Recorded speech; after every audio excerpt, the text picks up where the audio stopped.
Bonjour, bonsoir, bon après-midi ou bonne nuit à tous ceux qui dorment, parce que je vous rappelle que c'est possible, même si avec cette vidéo, je doute guère que des gens puissent encore dormir après l'avoir visionnée. On se retrouve aujourd'hui pour une nouvelle vidéo thread d'horreur après celle que j'avais faite pour Halloween qui vous avait énormément plu. D'ailleurs, je vous remercie de vos retours sur cette vidéo. Et en vrai, j'avoue que je triche un peu. Ce ne sont pas vraiment des threads d'horreur que je vais vous raconter et que même je vous ai raconté dans la vidéo d'Halloween. Ce sont plutôt des récits plus que des threads d'horreur, parce que pour ceux qui savent pas, un thread en fait c'est quelque chose que quelqu'un raconte sur internet, etc. D'où les subreddits par exemple que lit Squeezie. Plus ou moins vrai ou pas, on ne sait pas si les personnes l'ont écrite juste dans le but de faire un thread ou alors elles l'ont réellement vécu, mais ça reste quand même à chaque fois des histoires qui peuvent paraître réelles dans nos têtes. C'est pourquoi aujourd'hui je vous ai concocté 3 histoires d'horreur, threads d'horreur comme vous voulez, et à la fin de la vidéo vous allez devoir trouver en me mettant en commentaire quelles sont les réelles histoires et les fausses histoires que je vous raconte. Celles qui ont été à la fois écrites et vécues par la personne et celles qui ont été tout simplement écrite et tout droit sortie de mon imagination. Bref, il est temps d'arrêter de parler et de commencer tout de suite avec la première histoire d'horreur.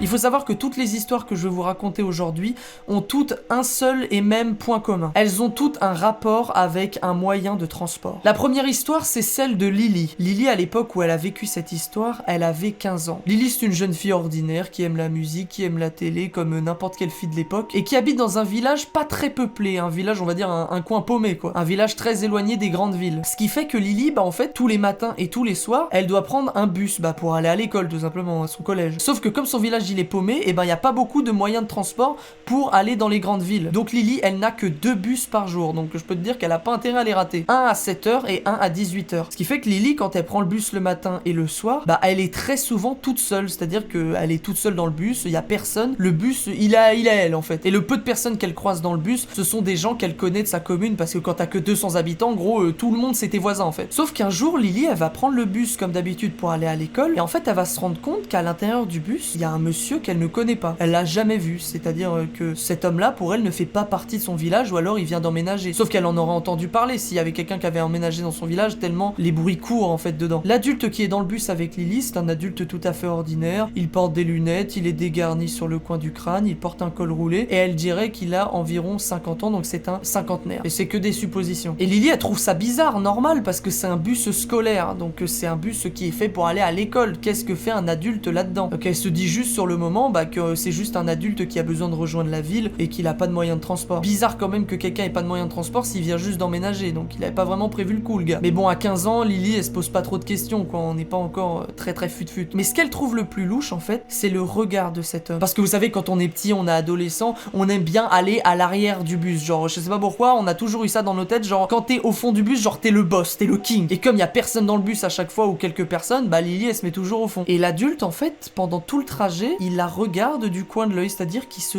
retourne juste pour la regarder, ce qui est très bizarre sachant qu'il n'y a que 2 personnes dans le bus, elle et lui. Mais sinon, en dehors de ça, rien. Donc une semaine passe où en fait l'homme est là tous les matins, elle le revoit, il est là, il est dans le bus et tout, donc au bout d'un moment tu te poses plus de questions, tu te dis juste qu'il va au travail et qu'il utilise le moyen de transport du bus scolaire. Et un soir, lorsque Lily va prendre le bus à 18h pour rentrer chez elle, l'homme va être présent dans le bus. Alors que d'habitude il n'était là que le matin pour le trajet aller, et là il est dans le bus pour le trajet retour un soir. On a tous peur du noir, etc. Du coup, Lily, elle a un petit peu peur déjà en rentrant dans le bus en le voyant, parce que déjà qu'il le rassure pas trop, le gars. En plus, c'est une nuit d'hiver, du coup, il fait déjà nuit à 18h, vous connaissez. Et quand on a peur du noir, c'est pas ouf. Du coup, elle a peur, mais elle fait abstraction de ça, elle monte dans le bus, elle va au fond du bus, et elle continue en fait sa vie. Le trajet se passe, ça se passe normalement. Quand tout à coup, l'homme va se lever pour aller en direction du fond du bus, où se trouve Lily. Et là, Lily, elle va paniquer. Elle va même pas chercher à savoir ce que l'homme veut, etc. Elle va crier dans le bus: arrêtez, qu'est-ce que vous voulez, ne me touchez pas. Faut la comprendre aussi qu'elle est même pas cherchée à savoir les intentions de l'homme, sachant que t'es tout seul dans le bus, tu es une enfant et il y a un cinquantenaire qui vient au fond du bus d'une manière bizarre, en te regardant bizarre déjà depuis quelques semaines sans que tu le saches. Tu t'as peur en fait, tu cries, du coup elle appelle à l'aide, et là le bus va s'arrêter d'un seul coup, parce qu'il y a quelqu'un qu'on a oublié dans l'histoire, le chauffeur de bus. Et là le chauffeur va aller voir le mec et il va lui crier: non mais ça va pas, vous voyez pas que vous terrorisez cette gamine, donc maintenant asseyez-vous dans votre siège, vous bougez plus si vous voulez pas que j'appelle les les flics. Le chauffeur va tellement mettre un coup de pression à l'homme qui ne va même pas répondre et qui va vraiment faire à la lettre ce qu'il dit. Donc il va s'asseoir dans son siège, il va pas bouger et le chauffeur va prendre Lily et va la faire venir devant avec elle. Donc vous savez les sièges qui sont à côté du chauffeur et il va la faire s'asseoir là pour pouvoir la voir à l'œil. Mais quel héros! Quel héros ce chauffeur de bus! Non mais vous imaginez le mec il a peut-être empêché qu'il y a un adulte qui fasse des attouchements à une gamine, bordel. Non mais c'est ouf en vrai qu'il y ait des gens comme ça qui existent sur la terre en fait. Genre vraiment, le mec je serais redevable envers lui toute ma vie s'il me faisait ça. Du coup Lily elle remerciera jamais assez le chauffeur pour être intervenu alors qu'elle aurait pu tout simplement se faire violer ou encore pire, je sais pas. Et depuis ce moment-là, Lily, traumatisée et choquée par ce qu'elle a enduré ce jour-là, eh ben elle n'ira plus jamais s'asseoir au fond du bus, mais désormais s'asseyera à côté du chauffeur sur les sièges passagers. C'est beau, c'est beau, c'est beau quand même. Est-ce que cette histoire est inventée de toutes pièces par moi-même ou alors elle a vraiment été racontée et vraiment été vécue? N'hésitez pas à me le dire dans les commentaires. Je propose qu'on passe tout de suite à la deuxième histoire d'horreur.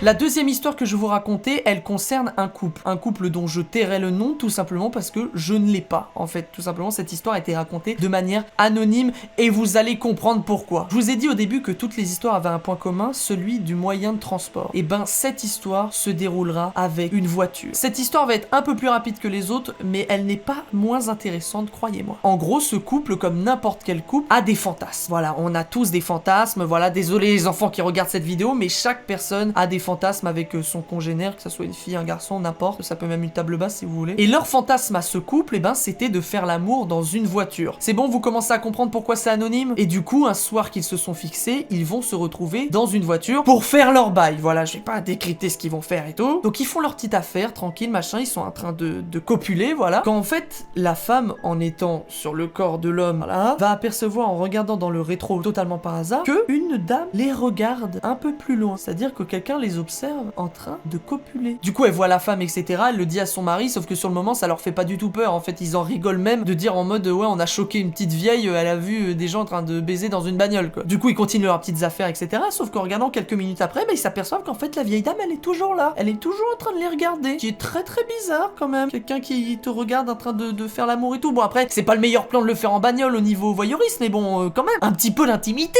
quoi. Et là, ils vont la voir en fait se rapprocher de leur voiture. C'est-à-dire que quand tu vois quelqu'un qui est en train de faire l'amour avec quelqu'un d'autre, je ne pense pas que ton premier réflexe c'est de rester et de les regarder et de s'approcher de leur voiture, à moins que tu sois un putain de psychopathe. Et la vieille dame, et c'est là que ça va commencer à leur faire peur, va venir et se rapprocher de plus en plus de leur voiture. Une vieille dame qui décrivent comme, vous savez, ce cliché des sorcières qu'on a dans les films. Cheveux longs mais pas lisse, pas bouclé, mais vraiment crépus, genre bien dégueulasse, vous savez, c'est comme si l'impression qu'elle ne s'était pas lavée depuis des mois et même des années. Vraiment, c'est la description qu'ils ont donnée de cette personne. Elle va se rapprocher de leur voiture tout doucement et va venir se coller à leur vitre. Et à ce moment-là, elle regarde le couple dans la voiture et elle leur fait un grand sourire. Un sourire démoniaque. Ils décrivent ce sourire comme traumatisant. En fait, ça les a traumatisés parce que t'avais l'impression de voir une psychopathe qui assistait à quelque chose qu'elle aimait, en fait. Ça se voyait que la personne aimait ce qu'elle voyait. Et ils vont lire sur ses lèvres, je vous vois. Est-ce que vous vous rendez compte? Moi, je suis désolé, il y a quelqu'un qui me fait ça, je me chie dessus, je prends la bagnole, je démarre et je me casse, c'est tout. Donc là, le couple, il se rhabille, en fait, ils restent dans leur voiture, ils ont surtout pas envie de lui ouvrir. Ils restent dans leur voiture, ils se rhabillent. Du coup, on entend quand même à travers une vitre, c'est juste que c'est étouffé.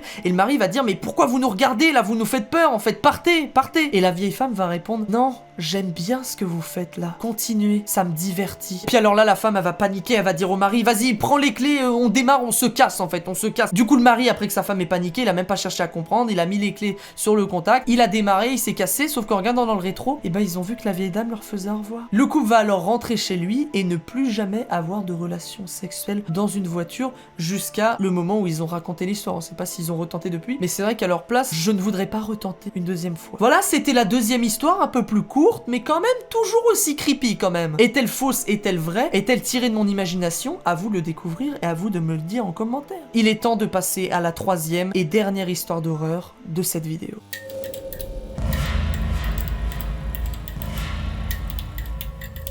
Alors la troisième histoire, je pense que c'est la pire, vraiment. Elle raconte l'histoire d'un mec qui s'appelle Gaëtan. Gaëtan, c'est tout simplement le mec que t'as envie d'avoir en copain, quoi. C'est le mec que t'as envie d'avoir en pote. Le gars, il a jamais de soucis, tu sais, c'est le genre de gars. Gaëtan, tu lui mets une baffe et il te fait merci beaucoup, tu sais, il est trop gentil, en fait. Le gars est trop gentil dans sa vie. Et justement, cette histoire va parler un petit peu de sa gentillesse et de sa bonté. Je pense vraiment que cette histoire va mettre mal à l'aise beaucoup de gens et va vous faire un peu psychoter parce qu'elle parle du métro. Et beaucoup de gens prennent le métro en France, croyez-moi. Je pense aussi que c'est la phobie de beaucoup de personnes. Et ben Gaëtan, son histoire, elle a un peu de similitude avec celle de Lily parce qu'elle se passe directement dans un transport en commun. Sauf que cette fois, ce n'est pas un bus scolaire, mais bien un wagon de métro. Gaëtan, il prend le métro tous les jours, voilà, c'est son train-train quotidien. Il dit même aimer le métro, donc c'est pour vous dire, alors qu'il n'y a pas beaucoup de gens qui aiment le métro, mais lui, il dit que, je sais pas, c'est une habitude pour lui, il écoute sa musique et tout, et puis voilà, quoi, la vie passe. Un jour, Gaëtan prend donc le métro, et comme d'habitude, la moitié du temps, le métro est complètement bombé de personnes. Gaëtan va alors, sans le savoir à ce moment-là, passer une des pires journées de sa vie. Il va assister à ce matin même, dans le métro totalement bombé, à une agression sexuelle. Oui, c'est horrible, et je ne souhaite à personne d'avoir à subir une agression sexuelle, et aussi à voir une agression sexuelle. Sauf que Gaëtan, comme je vous l'ai dit, c'est un mec qui est bon, c'est un gars qui a de la bonté en lui, etc. Et en fait, il va voir 3 jeunes hommes autour d'une fille, en train d'insister lourdement, vraiment lourdement, sur le fait de donner son snap, donner son numéro et tout. Et ils vont commencer à se rapprocher d'elle, à commencer à la toucher, et elle va commencer à leur dire d'arrêter, etc. Sauf que personne ne réagit autour de lui. Et ça a le don d'énerver Gaëtan, ce qui fait que Gaëtan va intervenir, parce que Gaëtan, c'est un mec bien. Gaëtan, c'est le mec, t'as envie de lui sucer la... Voilà, je ne dirais rien. Du coup, Gaëtan va intervenir pour montrer à tout le monde qu'ils sont en train de faire une agression sexuelle et dire non mais ça va pas, vous voyez pas qu'elle vous dit non là, laissez-la tranquille en fait. Pourtant Gaëtan c'est un mec qui est pas du tout agressif de base, mais assister à ça, tu te sens pousser des ailes et c'est ton instinct en fait. Dire aux gens qui sont autour, il va leur dire non mais c'est pas possible, vous faites de la non-assistance en danger, etc. Pourquoi vous avez pas réagi, c'est horrible, c'est inhumain ce que vous faites. Il gueule même sur les gens qui n'ont pas agressé, hein, mais vous savez, faire de la non-assistance à personne en danger, c'est un petit peu contribuer au mal qui va lui être fait. Vous voyez quelqu'un dans la rue qui est en train de se faire agresser, j'espère que vous passez pas juste à côté en vous cachant les yeux, quoi. Non, vous intervenez, il faut intervenir dans ces moments-là. Et si vous pouvez pas, vous appelez la police. Et sur le coup de la colère, il va insulter les 3 agresseurs. Et là, je pense que Gaëtan a fait une grosse erreur. Enfin, en soi, il a pas fait une erreur, mais bon, c'est ce qui va lui coûter le reste de l'histoire. Parce que sa journée n'est pas terminée. Oh non, Gaëtan, ta journée est malheureusement loin d'être terminée. Gaëtan, après avoir vécu ça, il est tout chamboulé, du coup, il veut même plus aller au travail, il va appeler son patron, il va dire qu'il pose un congé. Donc il va pour rentrer chez lui, donc il prend le chemin inverse du métro. Sauf qu'en fait, il va se rendre compte que ces 3 jeunes hommes-là le suivent. Ils sont dans le même wagon que lui. Et ça, il va s'en rendre compte très vite, Gaëtan, que ces jeunes hommes-là sont là pour le suivre. C'est pas juste une coïncidence, ils sont pas dans la même route, etc. Non, parce qu'ils se sont pas fait interpeller, hein, les 3 jeunes hommes. Hein. Malheureusement, tant que t'as pas de vidéo, tant que t'as pas de preuves, et tant qu'ils sont pas passés à l'acte, et ben tu peux pas juste dire ouais mettez-les en prison parce qu'ils ont tenté machin, c'est que ta parole contre la leur. Du coup ces 3 jeunes hommes là, ils le suivent, et au début Gaëtan a des doutes, il sait pas s'il les suit vraiment ou s'il est parano. Sauf que quelqu'un qui prend les mêmes stations que toi sur 3 lignes, c'est quand même très louche sachant ce qui s'était passé juste avant. Donc Gaëtan il sort de la bouche du métro, il va pour aller chez lui et tout, et les 3 jeunes le suivent encore, très lourdement, ce qui fait que Gaëtan il va essayer d'accélérer le pas. À un moment donné il va y avoir presque personne dans la rue, et là Gaëtan va tellement paniquer qu'il va courir. En fait il va courir pour arriver chez lui, il sait qu'il est pas loin de chez lui, il va courir, il va arriver chez lui, il claque la porte, il ferme la clé, il se met derrière, il appelle directement les flics, voilà, il ne cherche même pas à comprendre, il appelle la police, il explique tout aux flics, il dit que les jeunes hommes ont essayé d'agresser quelqu'un ce matin, et du coup comme il les avait insultés et comme ils les avaient pris en flag, et ben il le suivait, et que c'était sûrement avec des répercussions. Il raconte tout ça à la police, et Gaëtan il a plus qu'à attendre, sauf que pendant qu'il attend, il va entendre des gros coups dans sa porte, vraiment des énormes coups, pas juste quelqu'un qui toque pour essayer d'entrer, non, des coups de poing, avec des gens qui gueulent derrière, il connaissait pas leur voix aux 3 types, il se dit carrément qu'ils vont défoncer sa porte en fait tellement il frappe fort. Sauf que quelques minutes plus tard, comme il habite pas très loin non plus du centre-ville, donc du commissariat qui est juste à côté, et ben la police va arriver et va réussir, oui mesdames et messieurs, enfin un truc d'horreur où les méchants sont coffrés, les méchants, il y a pas de méchants gentils mais voilà. Donc la police arrive et coffre les 3 jeunes hommes, et ce qu'ils vont retrouver sur eux fait un petit peu froid dans le dos, c'est-à-dire un sac plastique, donc généralement quand t'as un sac plastique et sur la tête, voilà, on sait très bien, des couteaux, mais pas seulement des armes blanches, des petits couteaux que tu prends dans ton salon et tout, non, vous savez les couteaux là, des espèces de militaires là que t'achètes à cran là, et des gants. Quand t'as des gants, c'est voilà, je pense qu'il les avait pris de base pour faire autre chose que venir agresser Gaëtan, mais comme il était sur leur chemin, bah voilà. Pour eux, Gaëtan était un obstacle, et pour leur fierté, ils se devaient d'aller lui régler son compte. Du coup, Gaëtan, en ayant joué le héros, en ayant évité une agression sexuelle, et en n'ayant pas fait de la non-assistance à personne en danger, et ben il s'est mis lui-même en danger. Si ça, c'est pas être un héros, les gars, tu vas sauver quelqu'un, et à côté, c'est toi qui prends. Franchement, il y a rien de plus beau, et en plus, il s'en est bien sorti parce que la police a réussi à arriver à temps, mais imaginez si on n'était pas sorti. J'espère que ça a pas fait peur à tous ceux qui prennent le métro et tout, et à toutes celles et ceux aussi qui ont peur d'intervenir quand il se passe quelque chose de bizarre. Il faut toujours intervenir, au moins appeler quelqu'un qui est capable d'intervenir, que ça soit la police, les pompiers, n'importe quoi. Mais voilà, cette vidéo d'horreur est à présent terminée. J'espère qu'elle vous a vraiment plu. C'est que la deuxième de ma chaîne. N'hésitez pas à me dire en commentaire si vous la kiffez, en fait, si vous kiffez ce genre de vidéo. J'ai écrit un thread d'horreur dans la vraie vie. Je vais vous expliquer. En gros, le thread d'horreur, ça ne serait pas des images que j'aurais prises sur internet, etc., sur des sites qui vous montreront les scènes quand je parle. Ce seront des vrais acteurs dans des vrais lieux qui joueront la scène exacte qui s'est déroulée. Donc dites-moi en commentaire si ça vous chauffe et si cette vidéo pète les scores ou vous pétez les likes ou je sais pas, voilà. Oui, j'essaye de gratter un petit peu, on fait avec ce qu'on a. Et ben je mettrai ça en place parce que j'ai déjà écrit l'histoire. Donc voilà. Et si vous voulez voir ou non le thread d'horreur dans la vraie vie, et aussi à me dire pour vous sur les 3 histoires, quelles sont celles qui sont fausses, inventées de ma tête, ou celles qui sont vraies et qui ont vraiment été vécues par des personnes qui ont raconté le récit, enfin les récits plutôt que je vous ai conté. Voilà, n'hésitez pas à me suivre sur mon Instagram, c'est le réseau où je suis le plus actif, et à me dire si vous voulez d'autres épisodes de thread d'horreur, histoire d'horreur, parce que je mets thread d'horreur évidemment c'est pour faire plus de vues totalement. Sur ce, je vous dis à la prochaine dans une prochaine vidéo. C'était Jessie, ou Jessie comme vous voulez, pour vous servir. Bonne nuit à vous et surtout, faites attention aux moyens de transport que vous prenez et surtout aux gens qui s'y trouvent à l'intérieur. Ciao.